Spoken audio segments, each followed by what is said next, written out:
അവൻ കുഴപ്പമല്ലോ ഉണ്ടാക്കോ? സന്ദീപ് അങ്ങനെ ആവശ്യമില്ലാത്ത പ്രശ്നങ്ങളൊന്നും ഉണ്ടാക്കില്ല. അമ്മയല്ലേ വിളിക്കുന്നേ? എണീറ്റ്.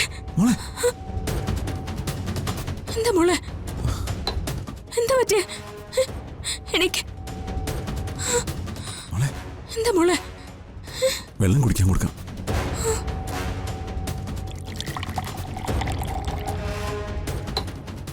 വെള്ളം കുടിക്ക. നമ്മളെ കുടിക്ക.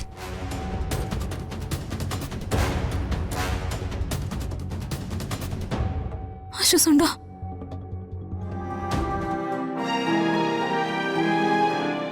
എന്താ മോക്ക് പറ്റിയേ? പെട്ടെന്ന് ശ്വാസം പോയതുപോലെ അമ്മേ.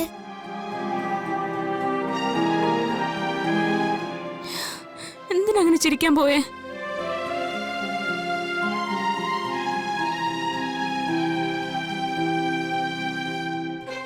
ഗൗരിമോൾ അങ്ങനെ പെരുമാറിയതില് എനിക്കൊട്ടും അത്ഭുതമില്ല.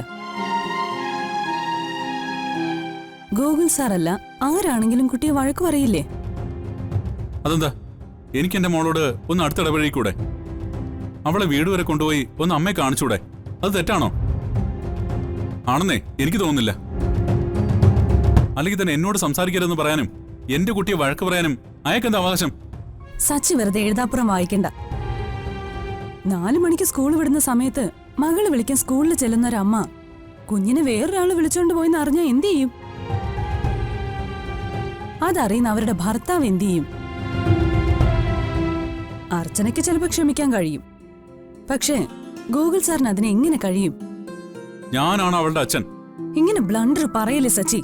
ബയോളജിക്കലി സച്ചി പറയുന്നത് കറക്റ്റ് ആയിരിക്കാം, പക്ഷെ അവൾ ഇത്രയും നാള് വളർന്നത് അഡ്വക്കേറ്റ് ഗോകുൽ രാജന്റെ മകളായിട്ടാ. ഈ നാടും സമൂഹവും നിയമവും എല്ലാം അംഗീകരിക്കുന്നത് ആ സത്യമാ. സച്ചിയുടെ സത്യങ്ങള് ഇനി സച്ചി എല്ലാവരുടെ മുമ്പിൽ തെളിയിക്കണം. അതുവരെ ഗൗരി ഗോകുൽ സാറിന്റെ മകള് മാത്രമാ. ഞാനിങ്ങനെ പറഞ്ഞു എന്ന് വെച്ച് എന്നോട് ദേഷ്യമൊന്നും തോന്നണ്ട. സച്ചി, ഇനി കുറച്ച് സമയം കൂടെ കാത്തിരുന്നാ മതി. അതിനകം എല്ലാം ശരിയാവും. വക്കീല കേസ് ഫയൽ ചെയ്തിരുന്നോ? ഇല്ല, അടുത്ത ദിവസം ഫയൽ ചെയ്യണം. ഞാനൊരു കാര്യം വീണ്ടും ചോദിക്കട്ടെ?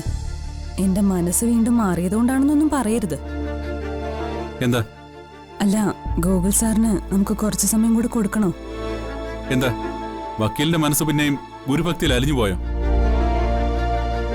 ഒരു കാര്യം ചെയ്യാം, ഞാൻ ഈ കേസ് വേറൊരു വക്കീലിനെ ഏൽപ്പിക്കട്ടെ. എന്തിന്?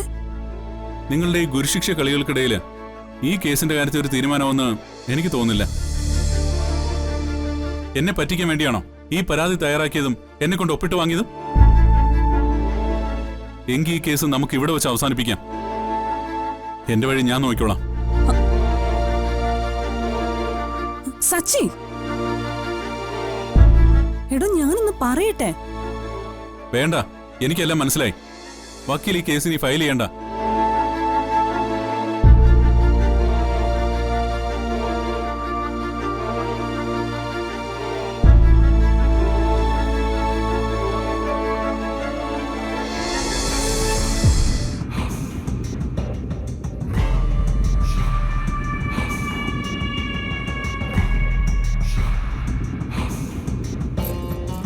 എല്ലാം ഞാൻ പറഞ്ഞതുപോലെ ചെയ്തിട്ടുണ്ട്. ഇനി ഞാൻ നോക്കിക്കോളാം. ആ പെണ്ണ് ചില്ലറക്കാരിയല്ല, സൂക്ഷിക്കണം. നോക്കിയും കണ്ട് ഡീൽ ചെയ്തില്ലെങ്കിൽ പണിപാളും. അവന്തികേട്ടത്തിൽ അടുത്തേക്ക് ഇത്രയും ധൈര്യമായിട്ട് കയറി വന്നോളല്ലേ? അപ്പൊ പിന്നെ ആള് നിസ്സാരക്കാരിയാവില്ലല്ലോ. എനിക്ക് ഉറപ്പാണ് അവരിവിടെ വന്നതിന് പിന്നിൽ എന്തോ ഗൂഢലക്ഷ്യമുണ്ട്. അവളുടെ ഒരു ലക്ഷ്യവും നടക്കാൻ പോകുന്നില്ല. എന്താ ചെയ്യേണ്ടെന്ന് എനിക്കറിയാം.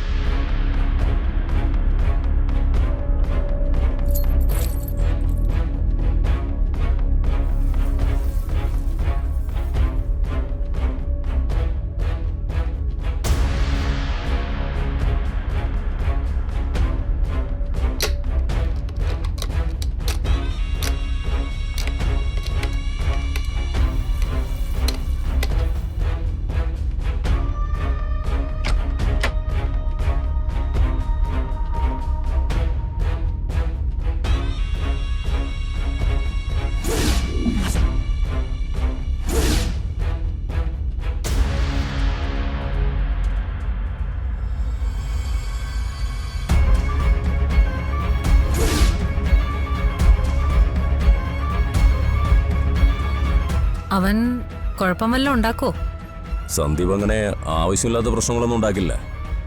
പക്ഷേ ആ പെണ്ണിന്റെ മനസ്സിൽ എന്ത് ഗൂഢ ഉദ്ദേശം ഉണ്ടായാലും അത് പുറത്തു കൊണ്ടുവരും. കാരണം ഇത് മാഡത്തിന് മുന്നിൽ സ്വന്തം ആത്മാർത്ഥത തെളിയിക്കാൻ കിട്ടിയ അവസരമല്ലേ? അതെ, അന്നത്തെ സംഭവത്തിന് ശേഷം എന്റെ മുന്നിൽ വരാൻ തന്നെ ഒരു മടിയായിരുന്നു. ഏട്ടത്തിയോടിപ്പോ സന്ദീപിന് വലിയ കൂറും ആത്മാർത്ഥതയാണ്. ഈ സുഗതൻ മേനോനെ കുറിച്ച് എന്തെങ്കിലും അവർക്ക് അറിയാമെങ്കിൽ അതെല്ലാം പുറത്തു കൊണ്ടുവരണം. ആ കാര്യത്തിൽ മാഡം വിഷമിക്കണ്ട. അവളെ കൊണ്ട് തത്ത പറയുന്നത് പോലെ സന്ദീപ് കാര്യങ്ങൾ പറയിക്കും. കയറിയത് സാധാരണ ഒരിടത്തല്ലെന്ന് അമ്മയ്ക്കും മോൾക്കും ബോധ്യം വരണം. എടോ, താനെന്താ വലിയ ഹീറോ കളിക്കണോ? എന്നെ എന്തിനാ ഇവിടെ പൂട്ടിയിട്ടിരിക്കുന്നേ? എന്റെ ഫോൺ ഇവിടെ. മര്യാദയ്ക്ക് അതങ്ങ് തിരിച്ചതാ. എടോ, ഞാൻ ഇവിടെ കിടന്ന് കൂവി ബഹളം ഉണ്ടാക്കും. ഒരു കാര്യവുമില്ല. ദേ, നീ കൂവി വിളിച്ച് ബഹളം ഉണ്ടാക്കിയാലെന്നല്ല, ഇവിടെ കിടന്ന് മരണവെപ്രാളെടുത്ത് അലറിയ പോലും ഒരാളും ഇങ്ങോട്ട് തിരിഞ്ഞു നോക്കാൻ പോകുന്നില്ല. നിന്നെ ലോക്ക് ചെയ്തിരിക്കുന്നതേ ഞാനാ. നീ ആരാ? എന്താടാ നിന്റെ ഉദ്ദേശം? നിന്റെ മനസ്സിൽ ഒരുപാട് ചോദ്യങ്ങളുണ്ടെന്നൊക്കെ എനിക്കറിയാം. അതിനൊന്നുള്ള ഉത്തരം പറയാനേ സമയമായിട്ടില്ല. എടാ, പക്ഷെ നീ വന്നത് ഒരു ഉദ്ദേശമായിട്ടാണല്ലോ, അല്ലേ? എന്നിട്ട് അതൊക്കെ നടന്നു. ദേ, ഒരു കാര്യം ഞാൻ പറയാം. നീ എന്നോട് സഹകരിച്ച നിനക്കും എനിക്ക് ഒരുപോലെ ഗുണമുണ്ടാവും. മനസ്സിലായില്ല. അതൊക്കെ നിനക്ക് വഴിയേ മനസ്സിലാവും. എനിക്ക് തന്റെ കൂടെ സഹകരിക്കാൻ മനസ്സില്ല. മര്യാദയ്ക്ക് എന്നെ തുറന്നു വിടാനാ പറഞ്ഞേ. ഇല്ലെങ്കിൽ നീ എന്ത് ചെയ്യും? പറടി, നീ എന്ത് ചെയ്യുമെന്ന്?